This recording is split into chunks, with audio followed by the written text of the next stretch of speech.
It's always tough. Salam alaikum and shalom. Greetings to friends and comrades, and even that small group who are both. I shouldn't have to say this, but I will. Anti-Semitism is a threat to the lives and well-being of Jews and a corruption of our society. You know, why do I have to say that? Because people believe that JVL and our friends don't care about anti-Semitism. That's an outrage. But the existence of anti-Semitism is not the same as that all of the ill-founded allegations of anti-Semitism are true. Those ill-founded allegations that are being used to silence and expel members from our party. I'm going to try and go very briefly through some major pieces of work that JVL has engaged in recently.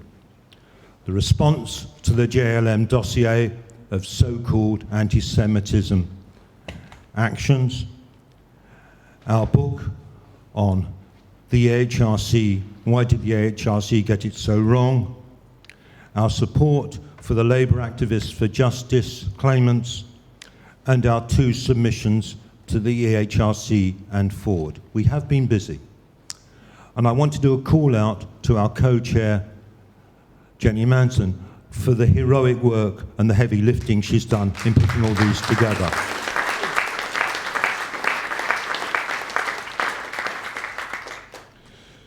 There have been repeated claims that talking about the exaggerated claims of anti-Semitism in Labour is denialism and anti-Semitic. But again and again, we see flimsy allegations taken out of context being used as proof of anti-Semitism, and the ludicrous claim that it undermines Labour's ability to campaign against any form of racism. Many of us have asked them, what does this mean? Anyway, where is the Labour campaign against racism that we're meant to be undermining?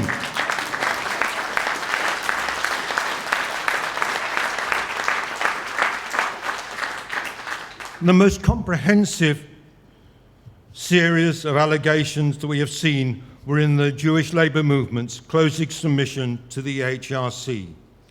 We went through these in detail, 200 and more of them. Many were one-sided complaints about their critics with no substance and about innocuous behaviour.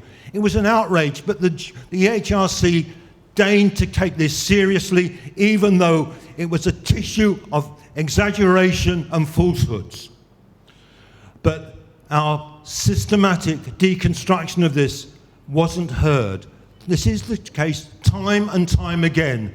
We combat falsehood with clear proof and evidence, and it's the falsehoods that are taken seriously and the undermining of these, which is done with scrupulous rigour, is ignored. We had the case of Margaret Hodge, who came up with 200 instances of anti-Semitism in the Labour Party. It didn't take long for people to go through these and find it wasn't 200, it was 111 people. And of those 111, 20 were members of the Labour Party. So 200 becomes 111, becomes 20. Now 20 is 20 too many if they were true, but it is not widespread anti-Semitism as she cared to call it.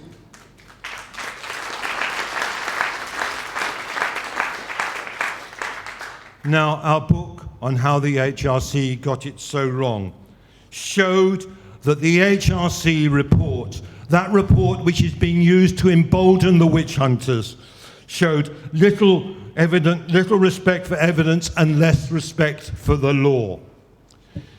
As Geoffrey Bindman, QC, in his foreword showed, instead of investigating the way the party was handling complaints, the Commission bound itself with a needless task of finding illegal contact by the party itself. It claimed to have found it in only 2 cases of harassment and 2 of indirect discrimination, all of which were highly disputable.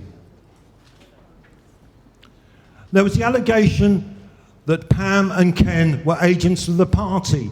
But any first-year undergraduate student of law knows that to be an agent of the party, you have to be acting on the party's behalf in accordance with the responsibilities given to you by the party. Neither Pam nor Ken were, even if their actions had been heinous, which they weren't. There was the allegation of political interference.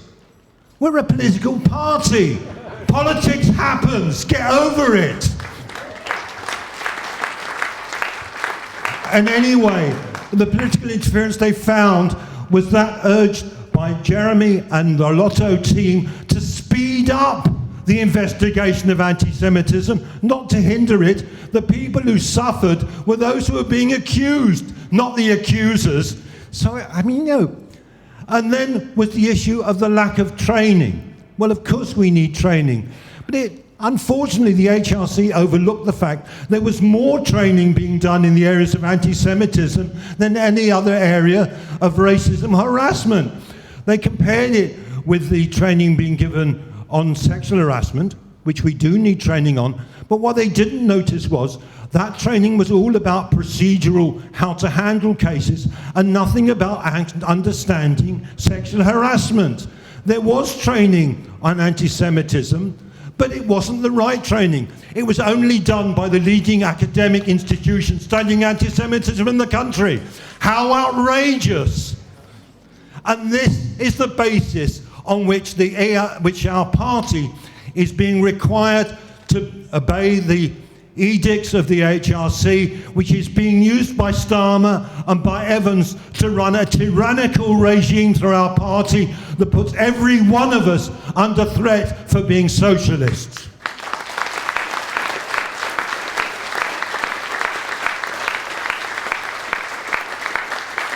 The EHRC did not do the basics. There was no investigation of the prevalence of anti-Semitism. They cited the word anti-Semitism 485 times in the report, but they never got round to telling us what they meant by it. They blamed Jeremy for the wrongdoings of Ian McNicol. Now, Jeremy is responsible for many things, but even in the most worst days, he was never responsible for Ian McNicol.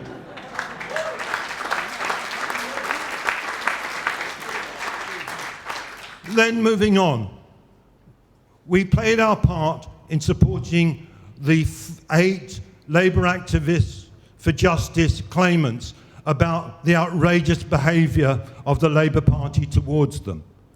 We put a lot of effort into that. We put a lot of your money into that. And it was a disappointing and unexpected judgment. But we exposed the party's dissolute, corrupt practices. We showed the huge generosity of donors who realized the injustices and supported our comrades. That because of taking the cases, many of the plaintiffs had their cases dropped. Now, that wouldn't have happened. They were innocent because they protested. If they hadn't protested, they would have been guilty.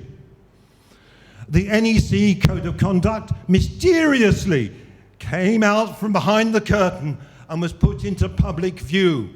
And so the Code of Conduct under which people were being tried was actually revealed to them. This was secret justice. They were being told they'd disobeyed something which they hadn't been allowed to read.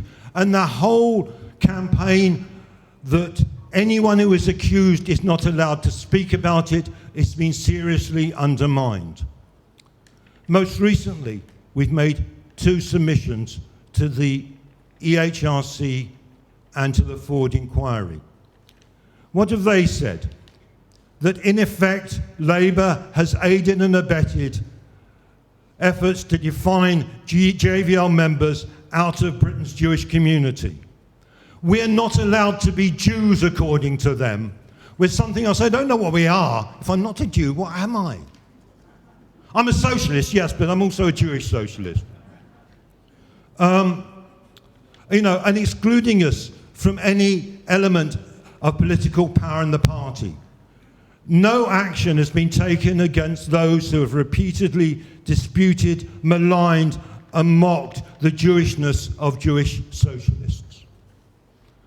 The Labour Party is targeting those who question the interpretation of anti-Semitism.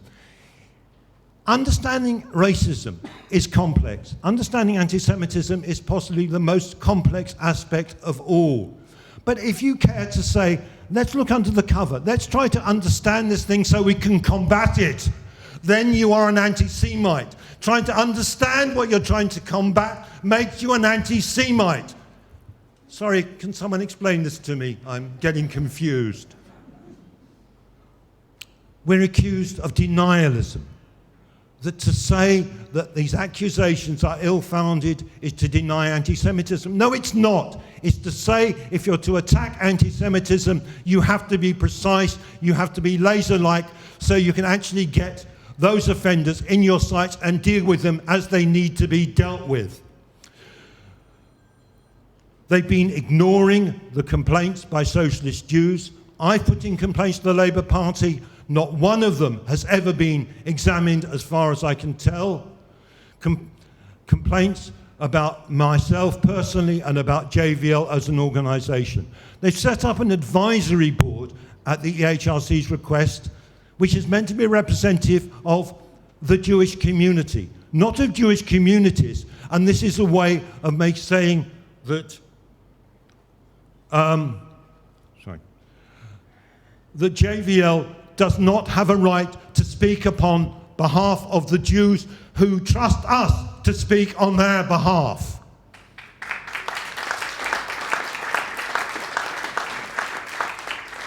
There's been the banning of JVL's education effort. This is education, it's not training. This is helping people to understand anti-Semitism so they can get on with the job of combating it at the times they confront it, whether rarely inside the Labour Party or more commonly outside it. And this report had 10 very detailed annexes. We've not heard from the EHRC or Forde about how they are going to deal with it. The second submission concentrated on disproportionality, the fact that Jewish Labour members are 5 times more likely to be accused of anti-Semitism than non-Jewish members. Think about that. Of the JVL full members, 32 times more likely. For those of us who are on the JVL committee, we are terrible people. We are 223 times more likely to be anti-Semitic than the average Labour Party member.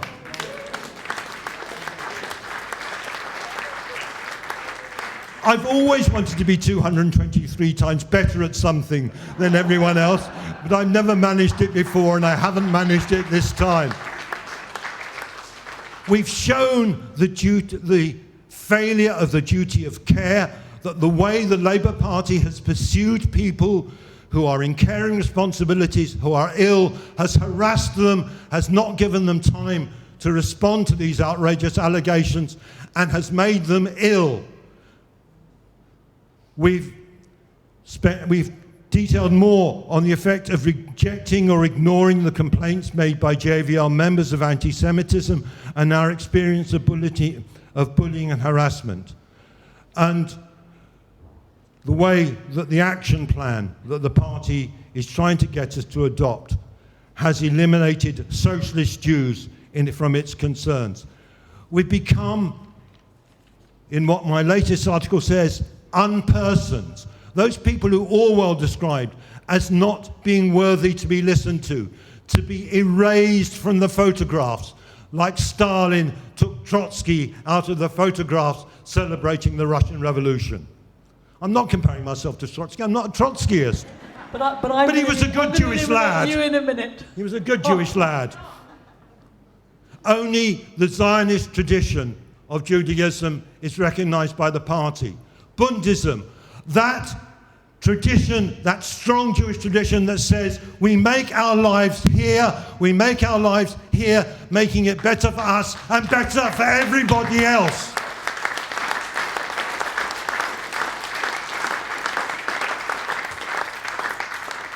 But it's not about us as Jews. We're not making it all about Jews. What we are concerned about is how the attacks on us as anti-Semites has enabled the bureaucracy to grab extra powers and use these powers they've seized to suspend and expel a growing number of socialist members of the party on spurious grounds. Good activists, even trade union leaders, are not welcome in their own party. It's going to be a hollowed out party without obedient members. Why is anti-Semitism a special case?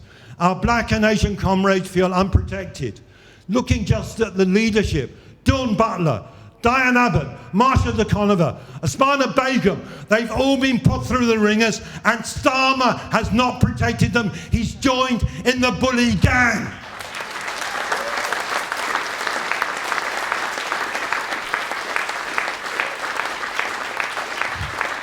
But of course, I do have to say, he has occasionally spoken up for people. Trevor Phillips, Keith Vaz, those people who have done the most heinous things walk free because they will back this right-wing clique that thinks they own our party. Onward to socialism.